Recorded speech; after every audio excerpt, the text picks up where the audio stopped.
അപ്പോൾ എന്താ സാധനം ഉണ്ടാക്കുന്നതെന്ന് മനസ്സിലായല്ലോ. സോ വേഗം തന്നെ ഇതേ അളവുള്ള ഒരു പേപ്പർ എടുത്തോ, വേഗം പോര് നമുക്ക് ചെയ്ത് തുടങ്ങാം. സോ സ്കിപ്പ് ചെയ്യാതെ കണ്ടോ.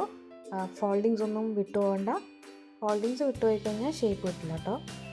അതുപോലെ വീഡിയോ ഇഷ്ടപ്പെടുന്നുണ്ടെങ്കിൽ ലൈക്കും ഷെയറും കമൻറ്റും ഒന്നും ചെയ്യാൻ മറക്കണ്ട. പ്ലസ് ചാനൽ സബ്സ്ക്രൈബ് ചെയ്താലേ ഇനി ഇതുപോലത്തെ ഞാൻ ചെയ്യുന്ന ക്രാഫ്റ്റ് വീഡിയോസൊക്കെ നിങ്ങൾക്ക് ഒന്നുപോലും മിസ്സാക്കാണ്ട് കാണാൻ പറ്റുള്ളൂ.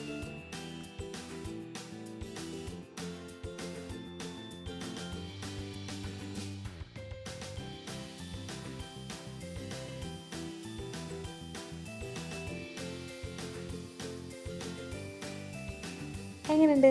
സിമ്പിളായിട്ട് ചെയ്യാൻ പറ്റിയ ക്രാഫ്റ്റ് അല്ലേ? അതുപോലെ നിങ്ങൾ മുന്നേ ചെയ്തിട്ടുണ്ടോ എന്നും കമൻറ്റിൽ പറയണേ.